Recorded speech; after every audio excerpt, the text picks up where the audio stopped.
The emergency alarms blared through the Galactic Council's central command station, their piercing sound echoing off the crystal walls. Captain Reed stood before the massive holographic display, her four-fingered hands trembling as she watched another defense line fall to the swarm.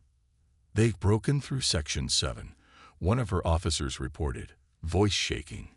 "Nothing stops them anymore. The energy barriers, they just walk through them now." Reed's silver skin reflected the red emergency lights as she paced the command center. The swarm had always been dangerous, but this was different. This new strain acted with intelligence, adapting to their weapons in ways that should have been impossible.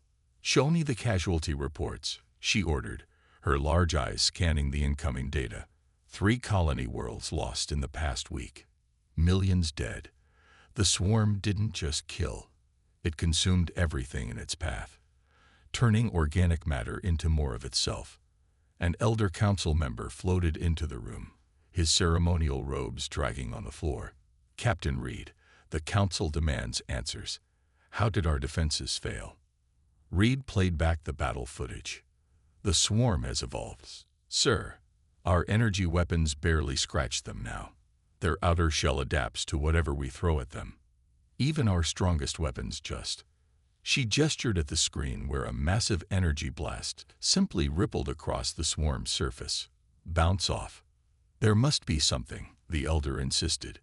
"We are the most advanced civilization in known space."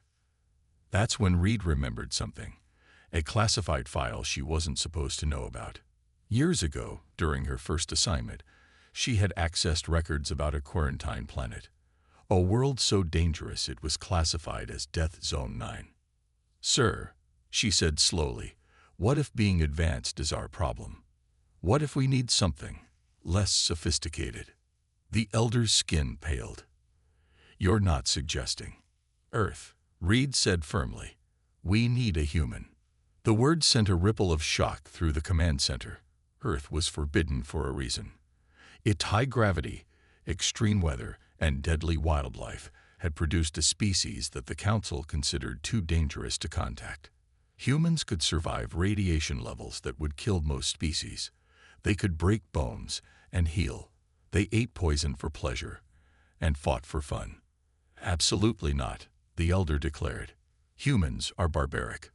Their planet is a death trap that somehow produced sentient life. We quarantined them for good reason." Reed pulled up more footage of the swarm's latest attack. "Look at these readings, sir. The swarm's new shell, it's nearly identical to the atmospheric pressure on Earth.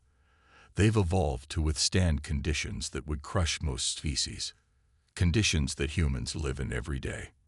"You can't be serious," another officer protested. "Humans are primitive. They still use projectile weapons." "Exactly," Reed said, her eyes lighting up. "The swarm adapts to energy patterns. But what about physical force? When was the last time they faced something that fought back with pure mechanical strength?" The elder closed his eyes, deep in thought. The law was clear. Contact with Earth was forbidden. But the law hadn't predicted something like the swarm. They had already lost 3 worlds. How many more would die while they clung to their rules? "The Council will never approve this," he said finally. Reed straightened her uniform. "Then don't tell them. Give me a ship and a small crew. If I'm wrong, I'll accept the punishment. But if I'm right..." She let the words hang in the air. The elder looked at the battle footage one last time. The endless wave of the swarm consuming everything in its path. Their weapons were useless. Their shields meant nothing. They needed something the swarm had never encountered before, something even the Council feared. They needed a Deathworlder. "Go," he said quietly. "But Reed, be careful. If you're right about humans, they might be more dangerous than the swarm." Reed nodded and turned to leave. As she walked out of the command center, she couldn't help but smile. The most advanced civilization in the galaxy was about to ask a primitive species for help. The irony was not lost on her.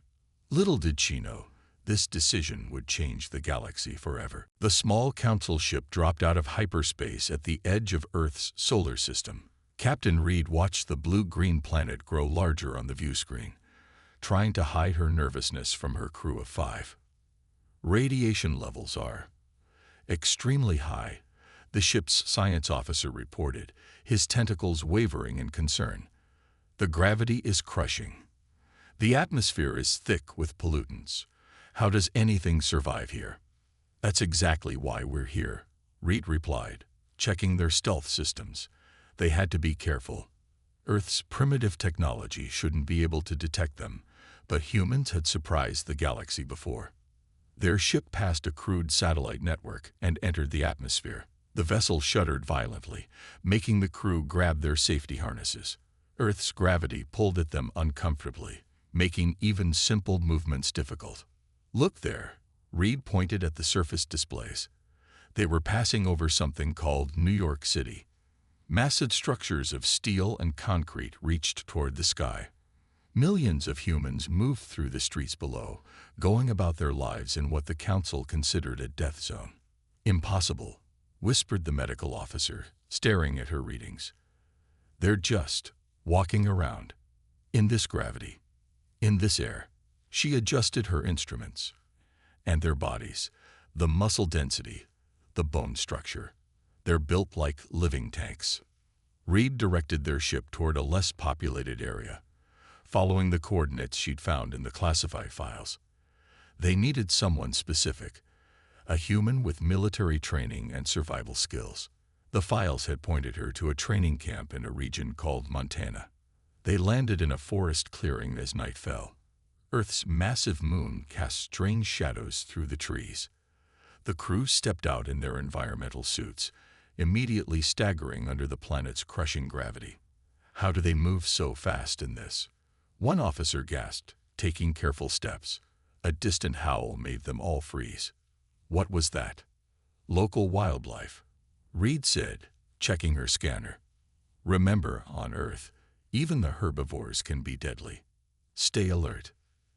They walked for an hour, their suits straining against Earth's conditions. The night was alive with sounds. Insects buzzing, animals moving through the undergrowth, wind in the trees. For species used to the sterile safety of council space, it was terrifying. Finally, they reached their destination, a simple wooden structure near a lake. Light glowed from inside. Reed's scanner showed a single human heat signature. Stay here, she ordered her crew. One human is more than enough for first contact. She approached the cabin, her heart's pounding. Just as she reached the door, it swung open. Reed found herself staring up at a human male, much taller than she'd expected. He held something in his hands, a primitive projectile weapon, she realized with alarm. Well, the human said calmly, as if finding aliens on his doorstep was an everyday occurrence. Figured this might happen eventually. He lowered the weapon. Come on in before something out there decides you look tasty. Your friends too. He nodded toward Reed's hiding crew. The wolves are getting curious. Inside the cabin, Reed's crew huddled together, uncomfortable in the wooden structure that seemed impossibly fragile compared to council buildings. The human moved easily in the crushing gravity, making tea over a fire. Name's Tom, he said, setting cups before them. And judging by those suits, you're not from around here. He grinned. So what brings advanced aliens to my doorstep? Must be pretty desperate if you're visiting a quarantined death world. Reed took a deep breath. This was the moment of truth. We need your help. There's something destroying our worlds, adapting to everything we throw at it. We need someone who can fight differently. Tom's expression grew serious. He set down his cup. Show me. Reed projected the swarm footage into the air. Tom watched intently, his face hardening as he saw entire worlds fall. When it finished, he stood and walked to a window, looking out at the dark forest. Your weapons don't work because they're too sophisticated, he said finally. Sometimes you need to keep it simple. He turned back to them, and Reed saw something in his eyes that made her understand why humans were considered dangerous. When do we start? Tom stood in the council ship's training room, watching as the alien crew struggled to lift what he considered basic weights. Their environmental suits were off now, and the ship's artificial gravity was set to Earth normal to help him feel comfortable. For the aliens, it was like moving through thick mud. "You've got it all wrong," he said, walking over to help Reed, who was trying to lift a metal bar. "You're fighting against the weight. Work with it instead." He demonstrated the motion, making it look easy. The aliens watched in amazement as his muscles flexed under the crushing force they could barely handle. "How are you so strong?" one of the younger officers asked, fascinated despite his fear. Tom grinned. "Earth doesn't give you a choice. You either get strong or you don't survive. Been that way since we crawled out of the oceans." He picked up a heavier weight with one hand. "Now about these swarm creatures." Reed played the latest battle footage on the wall screen. Tom watched carefully, his expression focused as entire council fleets failed against the swarm's defenses. "Your weapons are too clean," he said finally. "Energy beams, plasma shots, they're all just different forms of the same thing. The swarm learns from each hit because the pattern is always the same." He walked over to his bag and pulled out something that made the aliens step back in alarm. "This," Tom held up his old combat knife, "is different every time. No energy signature, no pattern, just steel and skill." "You want to fight space monsters with a knife?" Reed asked, her large eyes blinking in disbelief. Tom laughed. "No, I'm showing you why Earth weapons work differently. They're unpredictable, physical, raw." He set the knife down. "But we'll need bigger versions, much bigger." Over the next few days, Tom transformed part of the ship into what he called a proper training ground. He taught the crew basic hand-to-hand combat, something that horrified them at first. "Your bodies are tougher than you think," he explained, helping an officer up after a fall. "You've just never needed to find out how tough. The swarm won't give you a choice anymore." During meals, he asked endless questions about the swarm's behavior, their patterns, their weaknesses. The crew was surprised by his tactical thinking, having assumed humans were simply strong brutes. "Every predator has a weakness," Tom explained while studying the swarm's movement patterns. "On Earth, we learned this hunting animals way bigger and stronger than us. These swarm things, they're just another predator. Big and scary, sure, but they follow rules like everything else." One evening, Reed found Tom in the ship's workshop, surrounded by pieces of council technology he had taken apart. "What are you doing?" she asked, worried he was destroying their equipment. Tom held up a modified weapon. "Making something new. Your energy weapons are amazing, but they're too perfect. We need them to be messy, unpredictable." He pointed to his modifications. "Now it fires in bursts, random patterns. The swarm won't be able to adapt because there's no single thing to adapt to." Reed watched him work, beginning to understand why humans had survived on their deadly world. It wasn't just their strength. It was their ability to look at problems differently, to find solutions where her people saw only obstacles. "The council thinks we're primitive," Tom said suddenly, not looking up from his work. "They're not wrong. We still fight. We still hunt. We still struggle." He tested the modified weapon's weight. "But that's exactly what you need right now. Sometimes you have to fight fire with fire. Or in this case," he smiled grimly, "fight monsters with monsters." Reed thought about her peaceful people who had forgotten how to fight because their technology did everything for them. She watched this human, this primitive being from a death world, creating weapons that might save her civilization. "When do we test these?" she asked. Tom's eyes lit up with a predator's gleam. "Soon. First, your crew needs to learn how to think like humans. The swarm won't know what hit them." Looking at him then, Reed understood why her people had quarantined Earth, but she also understood something else. Sometimes you needed a predator on your side. The Council's central training facility buzzed with nervous energy. Hundreds of alien soldiers stood in perfect rows, their advanced combat suits gleaming under the artificial lights. At the front of the massive hall, Tom looked tiny compared to the huge space, but his presence made everyone uneasy. "Your suits," he said, his voice carrying across the silent room. "Take them off." The soldiers looked at each other in confusion. One brave commander stepped forward. "These are the most advanced combat systems in the galaxy. They enhance our strength, speed, and reflexes." Tom picked up a piece of twisted metal, a part of a combat suit recovered from a swarm attack. "Tell that to the dead." The swarm adapts to technology. It learns from patterns. Those suits might as well be targets painted on your backs. Reluctantly, the soldiers began removing their combat suits. They felt naked without their technology, like children without their parents. Tom walked among them, studying their natural forms. "Good," he said. "Now you can learn to really fight." The next few hours shocked the Council soldiers to their core. Tom taught them how to use their own bodies as weapons, how to punch, kick, and grapple. Many were horrified at the idea of physical combat, but their horror turned to surprise when they discovered their own strength. "You're stronger than you think," Tom shouted as he demonstrated a takedown move. "Your body's evolved in space. You have natural advantages you never knew about. Those long arms, perfect for reach. Multiple joints, great for grappling. You just forgot how to use them." Reed watched from the sidelines as the soldiers slowly transformed. Their perfect formations broke down into something more fluid, more natural.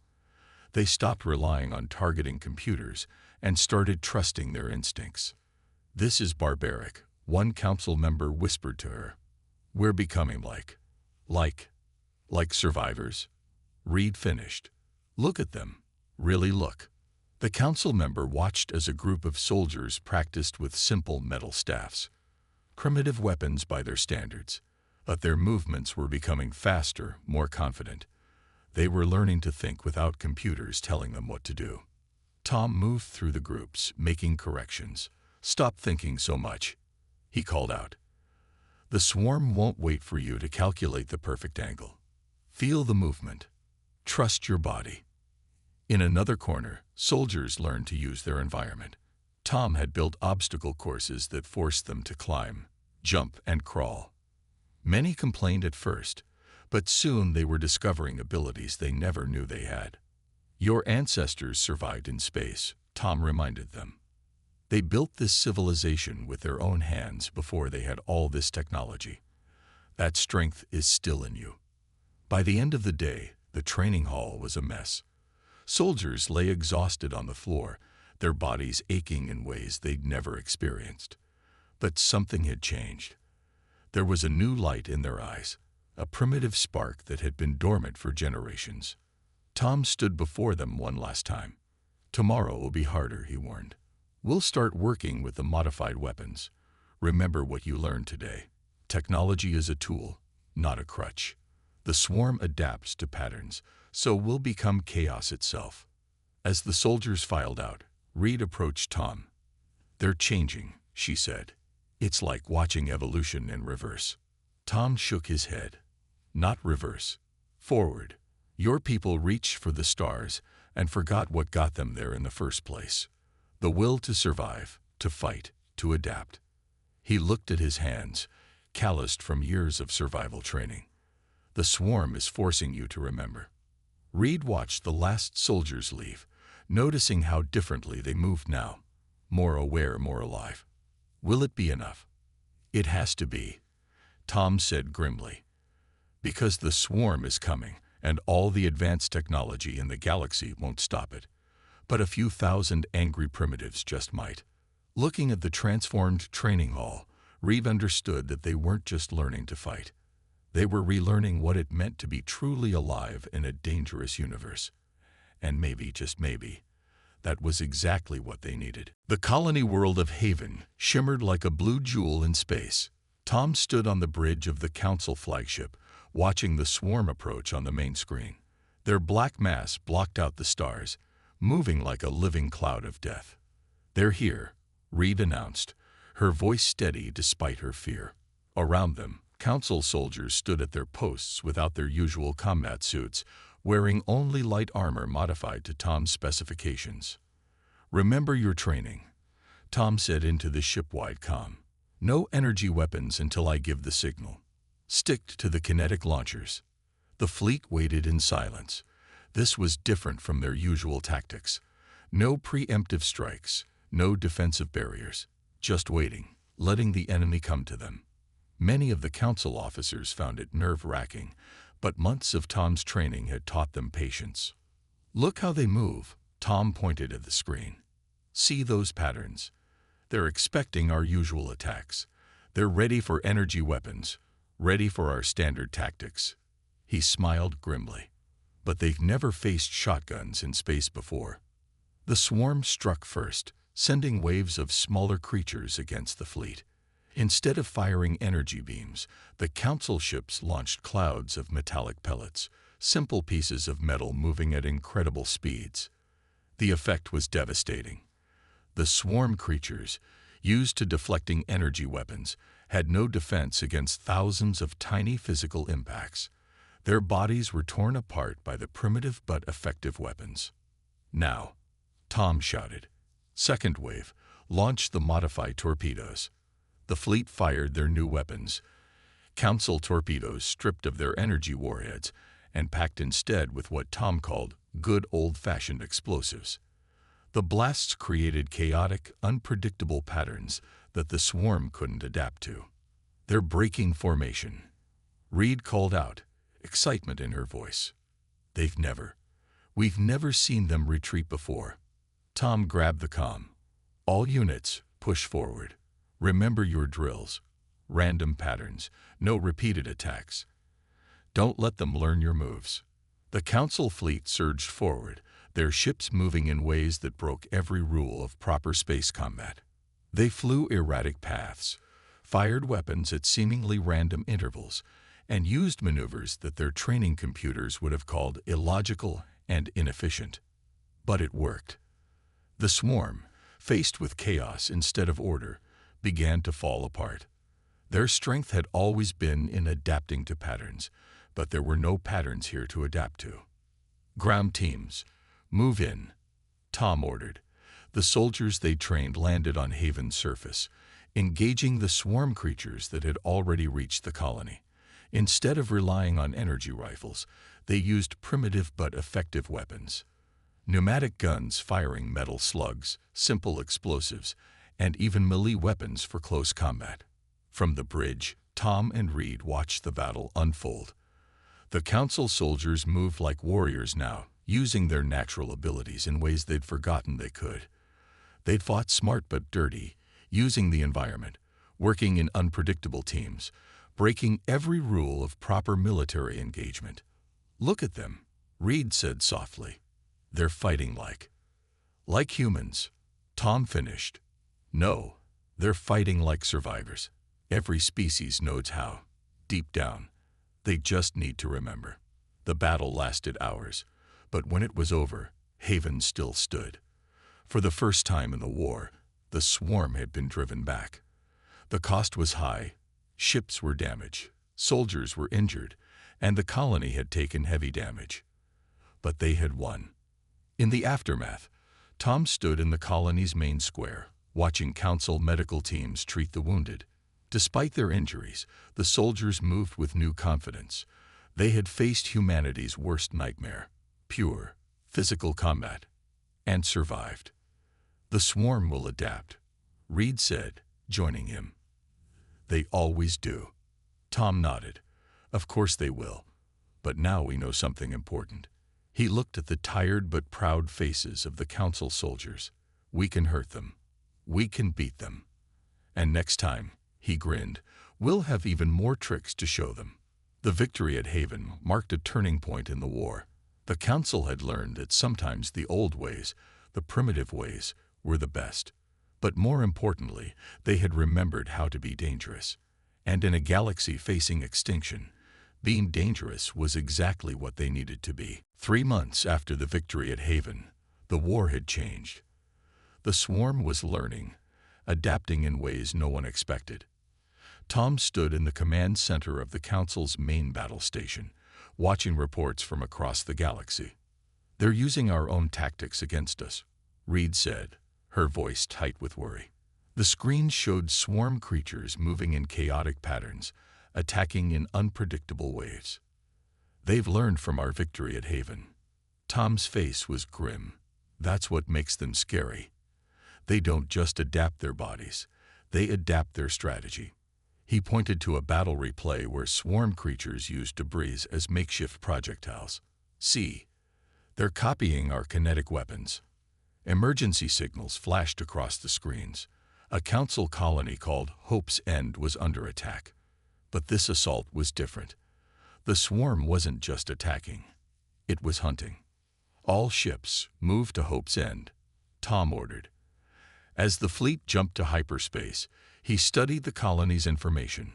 Hope's End was a volcanic world, barely habitable. Most of the colony lived in sealed underground chambers. When they arrived, the situation was worse than expected. The swarm had adapted to their weapons, growing thick armor that deflected physical projectiles. Energy weapons were still useless. The colony's outer defenses were already breached. "They've cut off all escape routes," Reed reported. 5,000 colonists trapped underground. "The swarm is trying to break into the main chambers." Tom watched the swarm's movements, his mind racing. The creatures were acting smarter, working together in ways they hadn't before. But something about the planet caught his attention. "What's the surface temperature?" he asked suddenly. 400 degrees, Reed answered. "The atmosphere is toxic. That's why everyone lives underground."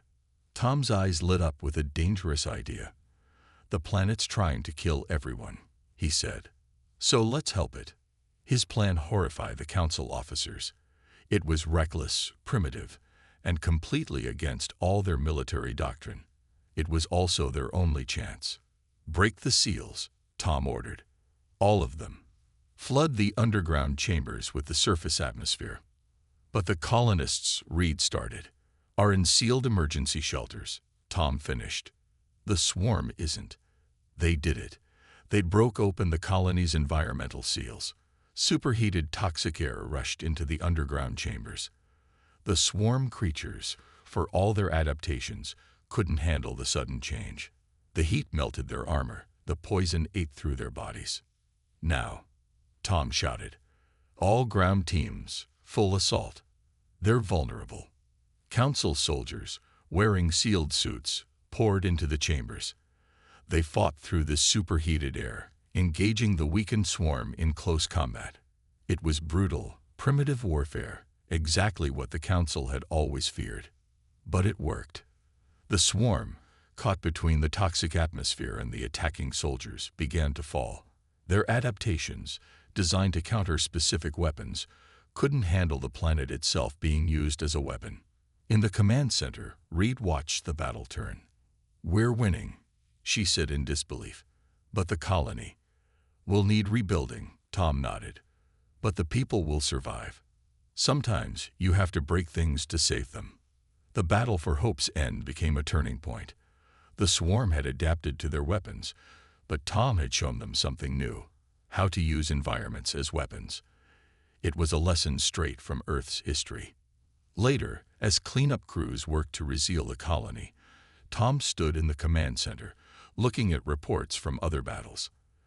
The swarm was changing faster now, becoming more dangerous with each encounter. "They're learning too quickly," Reed said, joining him. "Our tactics won't work forever." Tom nodded. "No, which means we need to do something even more primitive." He turned to her, his expression deadly serious. "We need to hit them at their heart. No more defensive battles. It's time to hunt." Reed felt a chill. She had learned to trust Tom's instincts. But this was different. This was taking the fight directly to the swarm's home territory. "The Council will never approve," she said. Tom's smile was wolf-like. "Good thing we're not asking for permission then." The war was about to enter its final, most desperate phase. And this time, they weren't just fighting like humans. They were going to hunt like them too. The council emergency room erupted in chaos when Tom revealed his plan. "You want to do what?" an elder asked, his silver skin pale with shock. "We're going to their nest," Tom repeated calmly. "The swarm has a central intelligence. Everything we've fought so far. Just drones. We need to kill the queen." Reed stood beside him, facing the angry council. Their small fleet of volunteers waited in orbit, ready for what might be a suicide mission. 3 months of planning had led to this moment. "Impossible," another elder shouted. "No one has ever found their home world. Our best scouts." "Your best scouts looked for technology," Tom interrupted. "For energy signatures. For things that made sense." He stepped forward, activating a holographic map. "But I looked for something else. Hunting patterns." The map showed swarm attack routes across the galaxy. But Tom had added something new: feeding grounds, migration paths, seasonal movements. He had tracked the swarm like a hunter tracking prey on Earth. "Every predator returns home," he explained. "Even space monsters need a nest. And I found it." He pointed to a dark sector of space. There, in the most toxic, radioactive part of the galaxy. The kind of place only something evolved on a death world could survive. The council chamber fell silent. They had spent generations fighting the swarm, but never thought to hunt them like animals. It was too primitive, too simple. Yet it had worked. "This is madness," an elder said quietly. "A suicide mission." "Maybe," Tom agreed. "But we don't have a choice anymore. They're learning too fast. Next time, they might adapt before we can stop them. We end this now, or we don't end it at all." Reed stepped forward. "I'm going with him. So are 200 of our best soldiers, the ones who learned to fight the human way." The council argued for hours, but in the end, they couldn't stop them. The volunteer fleet left that night, heading into the darkest part of space. Tom stood on the bridge of the lead ship, watching the toxic clouds ahead. "Last chance to turn back," he told Reed. She checked her modified armor. Simple, tough, built to withstand the extreme conditions ahead. "Not a chance. We hunt together." The swarm nest was more horrible than they imagined. A massive organic structure floating in space, surrounded by clouds of radiation that would kill most living things. But Tom had prepared them for this. "Remember your training," he said over the fleet comm. "No technology they can adapt to. Simple weapons, simple tactics. We go in fast and hard." The battle was unlike anything the galaxy had seen before. Ships crashed directly into the nest structure, disgorging soldiers fighting with primitive weapons. The swarm, surprised by such direct assault, struggled to adapt. Tom led the way, using climbing gear to move through the organic corridors. The nest's defenses were strong, but they weren't designed to stop physical attacks. Metal blades cut through living walls. Simple explosives opened new paths. There, Reed pointed ahead. In a massive chamber, they found what they were hunting. The swarm queen, a huge, pulsing creature connected to the nest by countless organic cables. The queen tried to adapt, tried to understand these creatures that fought with such primitive fury. But there was nothing to understand. This was survival at its most basic, predator versus prey. Tom raised his weapon, a simple spear designed to pierce the thickest armor. "For Earth," he said. "For the Council. For everyone they killed." The spear flew true. The death of the Queen sent shockwaves through the swarm consciousness. Across the galaxy, swarm creatures fell inactive, their controlling intelligence gone. The nest began to collapse. "Everyone out," Tom shouted, grabbing Reed as the structure started breaking apart. They ran, fought, and climbed their way back to their ships, barely escaping as the nest exploded behind them. In the aftermath, as they limped back to Council space, Reed found Tom in the observation room, watching the stars. "The Council will have to rethink their position on primitive species now," she said. Tom smiled. "Maybe they'll learn what we learned on Earth long ago. Sometimes the old ways are the best ways. And being civilized doesn't mean forgetting how to survive. The war was over. The galaxy was safe, and somewhere on a quarantined death world called Earth, life went on, producing more survivors, more hunters, more heroes. Sometimes, the most dangerous worlds create exactly what the universe needs.